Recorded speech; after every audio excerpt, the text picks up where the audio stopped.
Welcome back everyone to Jake Writes a Book. My name is Jake and I am trying to write a book. Today I want to talk about something very specific. Specifically, why I hate poetry.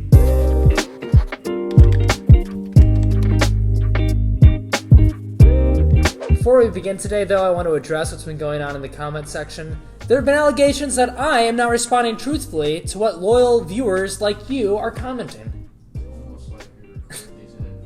Yes! No. And to that I say, no comment. Please subscribe and buy our channel's merch. I'm just kidding, we don't have merch. Not yet we don't. Sam, can you get to work on making some merch? No!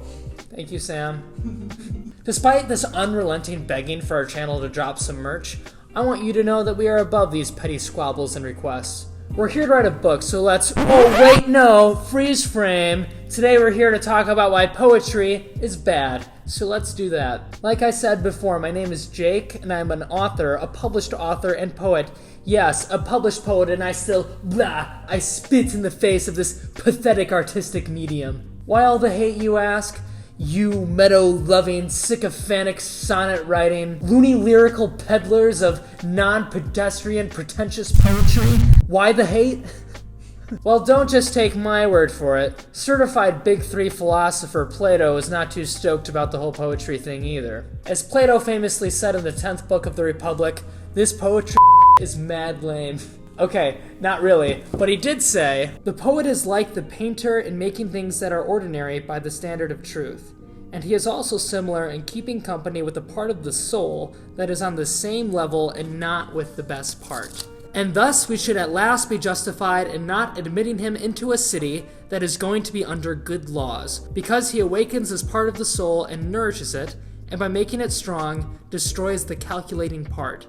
Just as in a city when someone, by making wicked men mighty, turns the city over to them and corrupts the superior ones. We shall say the imitative poet produces a bad regime in the soul of each private man by making phantoms that are very far removed from the truth, and by gravitating the soul's foolish part, which doesn't distinguish big from little, but believes the same things are at one time big and at another little. Big and little at the same time? No, poetry, you can't do it. But Plato also believed that women were inferior and that the cosmos was made of candy, so how much can we really trust the guy? Also, in this passage, and in many other places in the Republic, our old pal Plato might have just been engaging in a thought-provoking dialectic. A $10 word for collaborative, non-combative conversation, usually instigated for truth-finding and general fun. Speaking of people who think other specific groups of people are inferior, let's take a look at everyone's favorite gas bag, T.S. Eliot. In the four quartets, T.S. Eliot takes us on a metaphysical journey.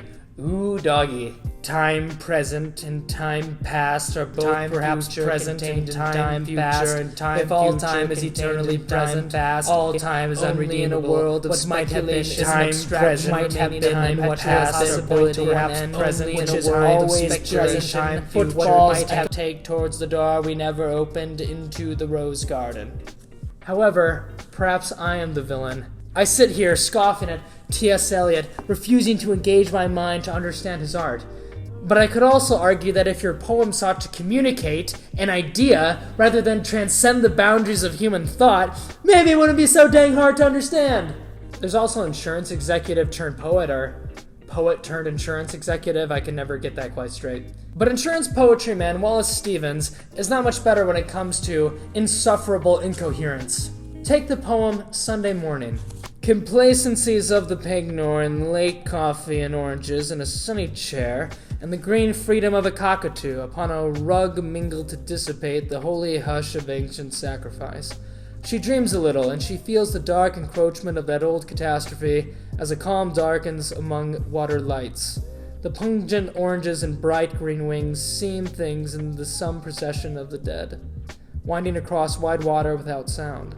The day is like wide water, without sound, stilled for the passing of her dreaming feet over the seas to silent Palestine, dominion of the blood and sepulchre.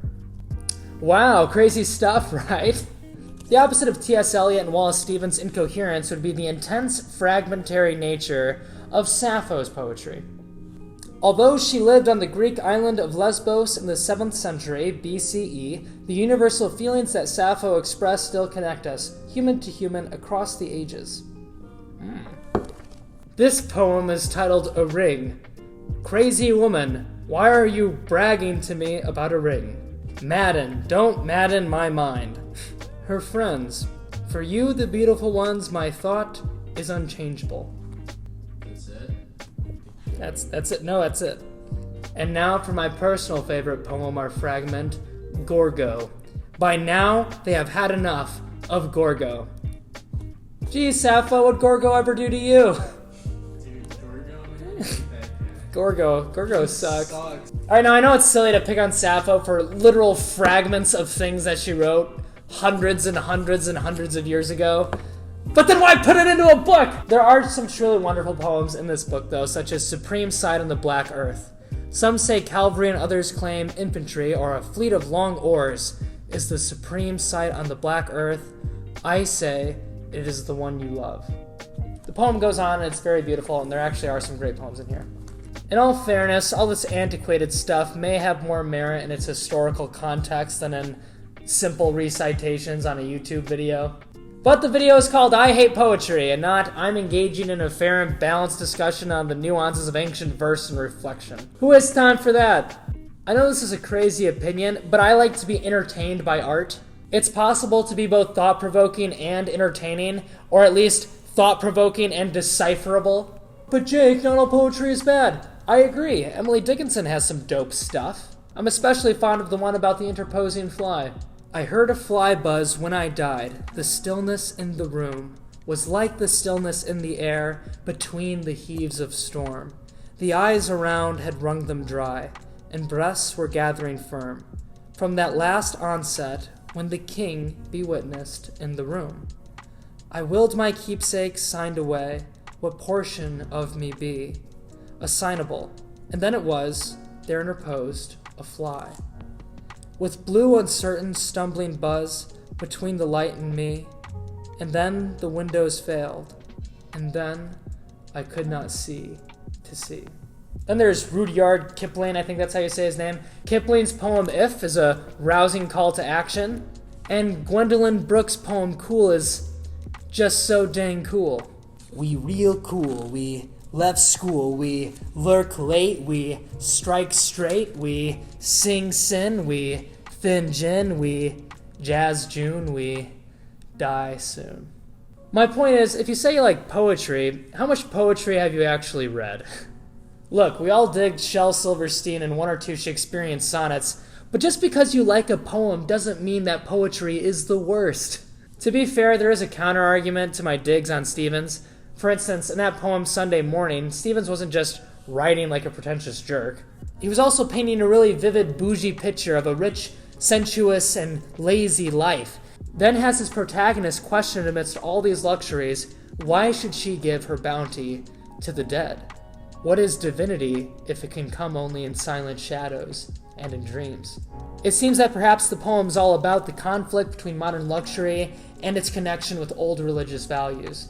Stevens is questioning what the purpose is to all these old stories of death, crucifixion, and the dominion of the blood and sepulchre. What's the point of all these ancient religious things when we have things like nature, oranges, and coffee? Meanwhile, the world of Palestine and the resurrected Christ seem silent. Whoa, there's a lot to unpack. Those are some incredibly charged ideas that might have you nodding your head in agreement or ready to punch your screen. So maybe poetry is good to remind us to engage our critical minds, to slow down, even if some of the fluffy, flowery language can be annoying at times. And furthermore, it's okay to not like poetry and flowery language. Paradise Lost. Now mourn her rosy steps in the eastern clime, advancing sowed the earth with orient pearl, when Adam waked, so custom for his sleep was airy light from pure digestion bred, and temperate vapors bland, which the only sound of leaves and fuming rills, auras fan, lightly dispersed in the shrill matin song of birds. And every bow, so much the more his wonder was to find unawakened Eve with tresses discomposed and glowing cheek as though in quiet rest. Man, I feel like I'm the one in hell, John Milton. But now wait, here's Satan talking about resentment and damnation. Which way I fly is hell. Myself am hell, and in the lowest deep, a lower deep, still threatening to devour me, opens wide, to which the hell I suffer seems a heaven. Say I could repent, and could obtain by act of grace my former state, how soon would height recall high thoughts? How soon unsay what feigned submission swore? Ease would recant vows made in pain as violent and void. For never can true reconcilement grow, where wounds of deadly hate have pierced so deep. So farewell hope, and with hope farewell fear. Farewell remorse, all good to me is lost. Ooh, chills. Poetry should be fun and scathing and despairing. But there's so much pride in academia about poetry being indecipherable, transcendent exploration that I just totally do not understand. It's occasionally fun to look at a poem like a puzzle box of meaning, but that can get old really fast. Saying something is good because it alludes to other stuff that is actually good is like saying this is a good YouTube video because Sam throws up a picture of the Mona Lisa or Brothers Karamazov or something. How can you say the video wasn't good? Can't you see we referenced something smart that smart people enjoy? But I digress. I enjoy about 10% of the poetry I read. Most of the poetry that I write I don't like. Most of the poetry written by college students I know I don't like. Most poetry in this giant book I don't like. Finally, poetry is also the art medium with the fewest barriers to entry. Out of all artistic endeavors, it usually takes the least elbow grease. Anyone with a pen can write a poem. To make a song, however, you have to have some knowledge of musical composition and poetry. A short story or novel needs pages of consistent good writing with good characters and good flow and good plot. A film has to balance good sound, good story, and competent cinematic skills. And finally, a great video game must have all the hallmarks of a good movie, but it also must be an enjoyable interactive experience. Which is another shame because video games are so often looked down upon as an artistic medium. So basically what I'm saying is it's okay to forget about Wallace Stevens and go play Portal after you read a really good Gwendolyn Brooks poem. That's all I've got for you today. Don't forget to like, subscribe, and leave scathing comments for me to read about my illy conceived opinions on poetry. Keep reading, keep writing, and I'll see you next time. Poetry should be fun and scathing and despairing. But it isn't, and that's why it's bad. But it isn't, and that's why it's bad.